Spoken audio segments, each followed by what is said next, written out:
그는 베레스의 자손으로서 첫째 달 반의 모든 지휘관의 우두머리가 되었고, 둘째 달 반의 반장은 아화 사람 도대요, 또 미글롯이 그의 반의 주장이 되었으니 그의 반에 2만 4천 명이요. 셋째 달 군대의 셋째 지휘관은 대제사장 여호야다의 아들 브나야요, 그의 반에 2만 4천 명이라.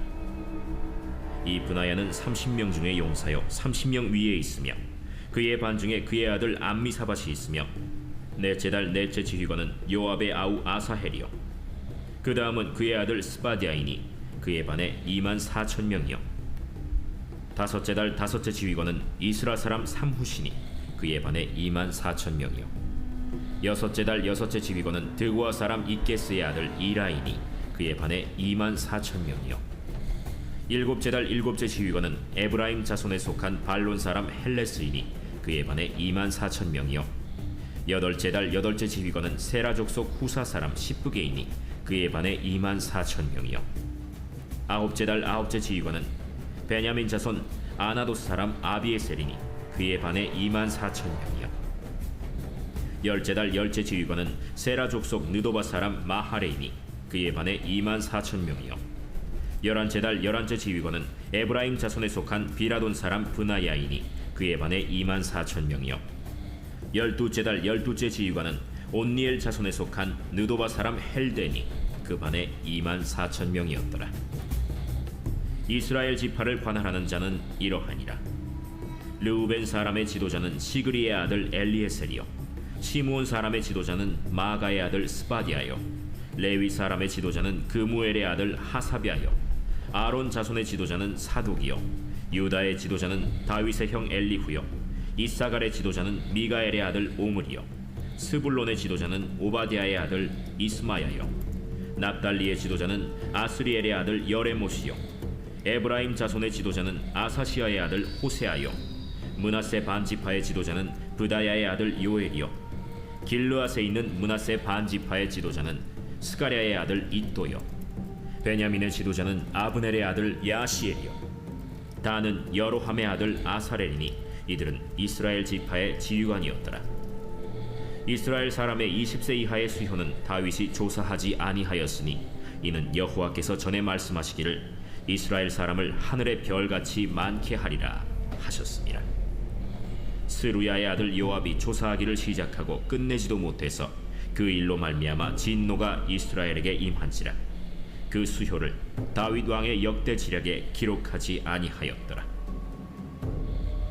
아디엘의 아들 아스마웻은 왕의 곳간을 맡았고, 우시아의 아들 요나단은 밭과 성읍과 마을과 망대의 곳간을 맡았고, 글롭의 아들 에스리는 밭가는 농민을 거느렸고, 라마 사람 시므이는 포도원을 맡았고, 스밤 사람 삽디는 포도원의 소산 포도주 곳간을 맡았고, 게델 사람 바알 하나는 형야의 감람나무와 뽕나무를 맡았고, 요아스는 기름 곳간을 맡았고, 사론 사람 시드레는 사론에서 먹이는 솥대를 맡았고, 아들레의 아들 사밧은 골짜기에 있는 솥대를 맡았고, 이스마엘 사람 오빌은 낙타를 맡았고, 메로노 사람 예드야는 나귀를 맡았고, 하갈 사람 야시스는 양떼를 맡았으니 다윗 왕의 재산을 맡은 자들이 이러하였더라. 다윗의 숙부 요나단은 지혜가 있어서 모사가 되며 서기관도 되었고, 학모니의 아들 여히엘은 왕자들의 수종자가 되었고, 아히도벨은 왕의 모사가 되었고, 아렉 사람 후세는 왕의 벗이 되었고, 브나야의 아들 여호야다와 아비아달은 아히도벨의 뒤를 이었고, 요압은 왕의 군대 지휘관이 되었더라. 아멘. 오늘 하루도 주님의 은혜가 함께하기를 바랍니다. 아마 오늘 이 새벽 예배의 이 말씀이 또 증거되는 이 시간에는 저는 아마 인도네시아 또 선교지에 있을 겁니다. 그러면 어떻게 된 것인가? 미리 그 전주에 다 녹화를 했습니다. 또 우리 교회가 그동안 담임 목사님이 부재 중인데도 이렇게 아무런 어려움이 없이 교회가 평안하다는 소식을 들을 겁니다. 여러분, 또 모든 것이 하나님의 은혜고, 또 저는 내일 아침 비행기로 또 이렇게 귀국을 하게 됩니다. 모든 것이 하나님의 은혜고, 또 우리가 인도네시아 그 땅을 밟고 또 선교 현장을 보면서 앞으로 우리 교회가 어떻게 전략적으로 선교해야 될지 많은 감동과 은혜를 받고 또 돌아올 겁니다. 여러분들 함께 또 무사히 한국에 돌아올 때까지 기도해 주시고, 또 돌아오자마자 또 29일 날 또 우리 교회가 또 새가족 초청 예배를 드리게 되는데, 그동안 우리가 함께 기도하고 또 전도하고 최선을 다했습니다. 또 좋은 열매가 있을 것입니다. 여러분들의 삶에도 오늘 이 새벽에도 또 그런 은혜가 있기를 주님의 이름으로 축복합니다. 세상에는 힘과 능력은 넘치지만 방향 없이 흘러가는 삶이 많아요. 그것은 질서 없는 힘이기 때문에 그렇습니다. 하나님은 혼돈 속에서도 세상을 창조하셨고, 그분의 창조는 질서의 예술이었습니다. 날과 그리고 밤을 나누고 바다와 땅을 또 구별하며 시간을 정하시고 계절을 세우셨습니다. 그래서 하나님의 성품은 철저히 질서를 따르는 성품입니다. 다윗은 단순히 이 전쟁의 승리자만이 아니었어요. 그는 하나님 나라의 이 질서를 세워가는 리더였던 겁니다.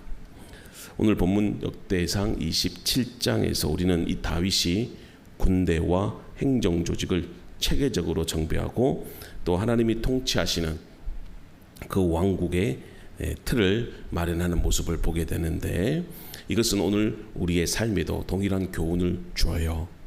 바로 은혜 위에 질서가 더해질 때에 우리의 신앙과 삶 그리고 교회는 건강하게 세워지고 우리의 삶에도 열매 맺는 삶이 되는 것입니다. 그래서 우리도 이제는 그 하나님이 정하신 그 질서를 따르는 그 삶을 선택해야 되겠죠. 그래서 오늘 본문을 통해서 우리가 그것을 확인해 보도록 하겠습니다. 첫째는 책임 있는 리더십이 교회 공동체를 세워갑니다. 자, 1절부터 15절까지인데요. 역대상 27장은요, 먼저 이 군대의 반장들을 소개합니다. 자, 이들은 매달 바뀌는데요, 이 나라를 지키는 정규적인 이 군사 조직의 틀이었던 것입니다. 자, 1년 12달을 기준으로 해서 각각 24,000명씩 이 군대가 편성이 되는데, 자, 이들 위에는 이 유능한 장군과 리더들이 배치가 되었습니다. 이 제도는 국가적인 위기 상황이 있을 때 즉각적으로 대응할 수 있는 상시적인 또 조직 체계였을 뿐만 아니라 이 공동체 전체가 한 방향을 향해 움직일 수 있도록 하는 그 질서의 수단이었습니다. 다윗은 이 전쟁에서 승리한 이후에도 안주하지 않았어요. 여러분, 평화가 주어졌을 때 그 시간을 유지가 하는 것이 아니라 재정비하는, 또 그 다음을 준비하는 그 기회로 이 다윗은 삼았어요. 여기서 주목할 것이 바로 이 다윗의 리더십인데요. 그는 위대한 왕으로서 혼자 모든 일을 처리하지 않았어요. 오히려 권한을 세분화하고 또 적재적소에 사람을 세우고 또 동력하는 그 구조를 만들었어요. 이 구조 속에서 리더들은 자신의 책임을 잘 감당했고 또 그로 인해 백성들은 안정감을 누릴 수 있었던 겁니다. 이런 조직이야말로 하나님 나라의 모습을 잘 보여줘요. 또 교회도 마찬가지죠. 오늘날에도 건강한 교회는 사역을 나누는 구조, 책임을 공유하는 시스템, 리더십을 양성하는 그 문화가 있어야 됩니다. 그러니까 위에서부터 지시하는 명령 체계가 아니라 한 사람의 그런 어떤 리더십에 의해서 좌우되는 것이 아니라 수평적인 구조, 탑다운이 아닌 바로 업이 되는 밑에서부터의 그 리더십이 위로 올라가는 그런 구조가 건강한 교회예요. 여러분, 신약성경에서도 예수님은 12제자를 부르시고 그들에게 권세를 주어 복음을 전하게 하셨잖아요. 또 사도행전 초대교회 여러분 7명의 집사를 보면은요, 각각의 은사대로 그 봉사할 수 있도록 세웠습니다. 또 어떤 사도들은 기도와 말씀에 집중합니다. 이게 바로 은사를 따라 사역을 나누는 질서예요. 교회는 혼자 헌신하는 공간이 아닙니다. 나 혼자 슈퍼맨이 되면 안 됩니다. 함께 세워가는 공동체가 되어져야 되겠죠. 우리 교회도 연구표가 있잖아요. 함께 하나님의 나라를 세워가는 교회 공동체. 여러분, 교회의 무게를 소수의 리더들이 홀로 감당할 때 반드시 갈등이 나타나고 독단으로 흐릅니다. 여러분, 피로와 갈등은 필연적으로 소수의 리더십을 가진 사람들에게 의해서 따라와요. 그러나 사역의 책임을 분산하고 리더들을 양성하며 성도들이 각자의 사명을 따라 감당할 때 교회는 능력 있게 살아나요. 하나님이 우리 교회에 은혜를 베푸셔서 교회가 성장하고 많은 또 교회 성도들이 모이고 또 조직화되면 저는 저 혼자만의 목회가 아닌 함께 동력하는 목회를 하고 싶어요. 제 꿈이 최소한 그래도 우리 부목사님들이나, 저는 부목사라는 표현을 쓰지는 않겠습니다. 함께 동력하는 목사님들, 협력하는 목사님들이 많았으면 좋겠다. 왜냐하면 혼자 할 수 없기 때문에, 함께 만들어가야 되기 때문에 그렇습니다. 독don과 독선이 아닌 서로 협력하고 배려하고 함께 또 교회를 이끌어 나가면 또 하나님의 은혜가 임할 줄로 믿어요. 여러분, 우리는 은혜를 말하지만 그 은혜 안에는 반드시 질서가 있어야 돼요. 질서가 빠진다면 결국 열매 없는 감정으로 여러분 일을 하게 돼요. 다윗은 영적 감동만으로 나라를 세우지 않았잖아요. 그는 하나님의 이 부르심을 실질적인 조직과 제도로 구현해냅니다. 리더십이란 단지 앞서가는 것이 아니라 함께 일하는 구조를 만들고 그 안에서 책임을 나누는 겁니다. 기억하세요. 하나님의 은혜 안에는 반드시 질서가 있습니다. 두 번째는 하나님을 경외하는 행정은 여러분 공동체를 살려요. 16절부터 24절까지인데요. 다윗은 이 이스라엘의 12지파별로 대표 책임자를 임명하는데 각 지파가 이 스스로의 사람을 돌아보며 또 이 전국적인 일에 협력하는 구조를 만듭니다. 이것은 단순한 행정 조직이 아닌 하나님의 언약 백성으로서 각 지파가 자율성과 그리고 책임을 지는 그 신앙 공동체의 형태였어요. 다윗은 여러분 중앙 집권적 그런 통치가 아닌 공동체와의 연합과 그리고 협력 안에서 자신의 왕권을 사용합니다. 이는 매우 탁월한 통치 철학이었고 또 하나님이 다스리는 그 나라의 이상을 잘 보여줘요. 자, 더욱 인상적인 장면이 23절과 24절에 나오는데, 자, 다윗은 이스라엘을 세지 않았다 이렇게 밝힙니다. 이 말은 인구조사를 하지 않았다는 겁니다. 자, 과거에 다윗이 인구조사를 실시했다가 하나님의 진노를 산 사건이 여러분 역대상 21장에서 확인했잖아요.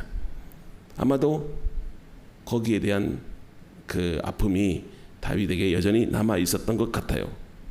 여러분, 인구조사는 그 자체가 잘못은 아닙니다. 문제는 다윗이 그것을 통해서 자신의 군사력과 그리고 국가 공효를 자랑하고자 했던 그 교만의 마음이 있었다는 거죠. 즉 하나님이 아닌 사람의 수를 의지하고자 했던 겁니다. 그 기억을 가진 다윗은 이번에는 숫자보다 하나님을 더 의지하는 그 겸손함으로 행정 조직을 정비해요. 오늘날 교회와 성도는 어떤 행정 태도를 갖고 있습니까? 교회 규모, 예산 액수, 출석 인원, 헌금 통계 등 수치를 중심에 두는 사고방식은 여러분 사람 중심의 행정이에요. 물론 통계는 필요합니다. 그러나 그 숫자가 목적이 되어서는 안 되지요. 하나님의 뜻을 묻고 기도로 결정하며 말씀에 근거한 방향을 설정해야 된다는 말씀이에요. 다윗은 하나님의 뜻이 없는 그 조직은 힘이 아니라 위험이 된다는 사실을 알았던 사람이에요. 여러분, 행정은 영성입니다. 보이지 않는 곳에서 수고와 기도가 깃든 그 조직은 공동체를 살려요.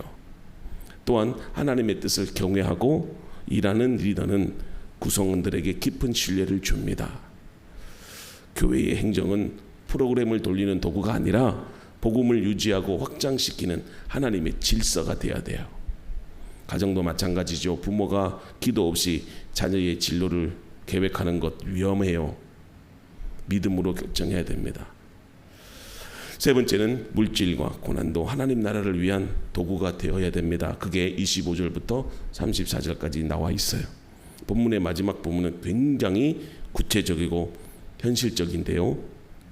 이 다윗은 왕실의 소유와 국가 자산에 대해서 책임자들을 세웁니다. 국고를 맡은 자, 그리고 창고를 맡은 자, 또 농장과 포도원, 또 올리브 나무와 무화과 나무, 가축, 나귀, 또 낙타를 맡은 그 자들이 각각의 영역에서 자신의 사명에 최선을 다합니다. 또 행정, 교육, 외교, 군사, 또 왕의 자문을 맡은 사람들도 여기저기서 소개되고 있는데요. 겉보기에는 단순한 기록처럼 보이지만 이것은 하나님 나라가 어떻게 구체적으로 운영이 되는지 그 방식을 보여주는 장면이에요. 다윗은 이스라엘이 하나님이 통치하시는 나라임을 고백했기 때문에 자기가 가진 모든 자산이 하나님의 것이라고 하는 청지기적 의식을 가지고 있었어요. 그는 이 자산들을 사적으로 남용하지 않았고 적재적소에 신실한 자를 세워 공적으로 관리했어요. 권력은 곧 여러분 자산의 흐름을 통제하는 힘입니다. 다윗은 이 힘을 자기 영광이 아닌 하나님 나라를 위한 질서와 공급의 도구로 사용했어요. 오늘날 교회에도 동일한 원리가 적용됩니다.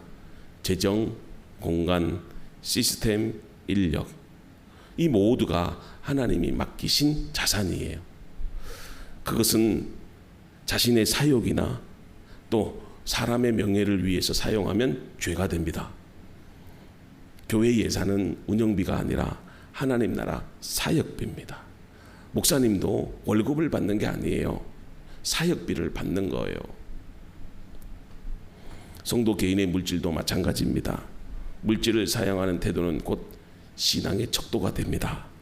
내가 가진 자산이 얼마나 하나님 나라를 위해서 사용되어지는가, 내 시간과 재능이 얼마나 복음을 위해 쓰이고 있는가를 여러분 돌아봐야 돼요. 더 나아가 다윗은 자문단을 둔 겁니다. 군사 전략, 율법 교육, 그리고 국가 운영에 대한 전문성과 경건을 여러분 겸비한 그 인물을 옆에다가 두고 협력해요. 지금으로 말하면 대통령의 비서관들이겠죠. 이것은 바로 공동체적 리더십을 말합니다. 교회도 마찬가지죠. 목회는 나 혼자 하는 게 아닙니다. 또 다 하려고 하는 것은 욕심이에요. 모든 결정을 독단적으로 내리면 정말 위험합니다. 사역은 함께 듣고 함께 분별하고 함께 순종하는 구조에서 건강하게 여러분 성장하는 겁니다. 사랑하는 성도 여러분, 오늘 우리는 본문 말씀에서 이 다윗의 치밀한 행정과 또 탁월한 조직력 이면에 흐르는 거룩한 비전을 봅니다. 다윗은 전쟁터에서만 위대한 왕이 아니었어요. 오히려 전쟁이 끝난 후에 평화의 시기에 그는 하나님 나라를 구조적으로 질서 있게 세워가는 지도자였어요. 그는 기도하는 사람이었을 뿐만 아니라 준비하고 세우는 사람이었습니다. 그는 은혜를 받았을 뿐만 아니라 그 은혜를 제도와 책임, 질서 속에서 담아낸 사람이었어요. 오늘날 우리 시대의 문제는 종종 비전은 넘치지만 질서가 부족하다는 것입니다. 은혜를 사모하지만 구조는 허술하고 감동은 있지만 책임은 없고 열심은 있지만 준비는 없어요. 그러나 하나님은 고린도전서 14장 33절에 말씀한 것처럼 질서의 하나님이십니다. 창조의 처음부터 끝까지 하나님의 역사는 언제나 질서와 계획 안에 있어요. 구속의 역사도 마찬가지입니다. 예수님께서는 사명을 향해 한 걸음 한 걸음 순종하셨고 또 제자들을 훈련시키시며 하나님 나라의 원리를 질서 있게 가르치셨습니다. 다윗의 여러분 행정조직 개편은요, 단순히 나라를 운영하기 위한 행정조치가 아닌 하나님의 백성이 하나님의 방법으로 세워지는 모습이었어요. 매달 교대하는 군대, 그리고 지파별 책임자, 또 분야별 전문가, 자산관리 책임자, 고문단 등 모든 것이 조화를 이루고 하나님 중심의 그 왕국 질서를 이루어 갑니다. 이제 여러분들에게 묻겠습니다. 지금 여러분들은 무엇을 세워갑니까? 여러분들의 가정은 질서 있는 믿음의 가정입니까? 우리의 교회는 책임이 분명하고 협력 있는 건강한 공동체입니까? 나는 지금 하나님께서 맡기신 그 자리에서 정직과 충성으로 반응하고 있습니까? 하나님께서 다윗을 통해 보여주신 이 질서 있는 나라, 체계적인 하나님이 다스리시는 이 신정 공동체는 예수 그리스도 안에서 완성된 하나님 나라의 모형이에요. 예수님께서 십자가에서 이루신 그 구원은 우리의 감정만 살리는 것이 아니라 우리의 삶 전체를 하나님 나라의 질서로 회복시키는 역사입니다. 그러므로 이제 우리는 질서 없는 열심을 내려놓고 하나님의 말씀 앞에서 정돈된 순종, 분명한 책임, 세워진 구조 속에서 하나님의 나라를 실현해 나갑시다. 교회는 하나님의 군대고 하나님의 가족이고 하나님의 나라입니다. 이 교회를 세워가는 일에 우리가 감정으로 그리고 자신의 그런 어떤 계획 없는 뜻 안에서 세워갈 수 없지요. 반드시 하나님의 질서 속에서 하나님의 분명한 원칙 속에서 세워가야 돼요. 가정도 마찬가지고 여러분들이 하는 일도 마찬가지요. 원칙과 질서가 있어야 됩니다. 무분별하면 혼란이 오고 갈등이 생깁니다. 오늘 또 우리가 다윗처럼 하나님 나라의 질서를 세워가는 그런 지도자가 됩시다. 하나님의 질서를 따라 하나님의 뜻대로 하나님이 기뻐하시는 하나님 나라를 만들어가는 저와 여러분들이 되기를 주님의 이름으로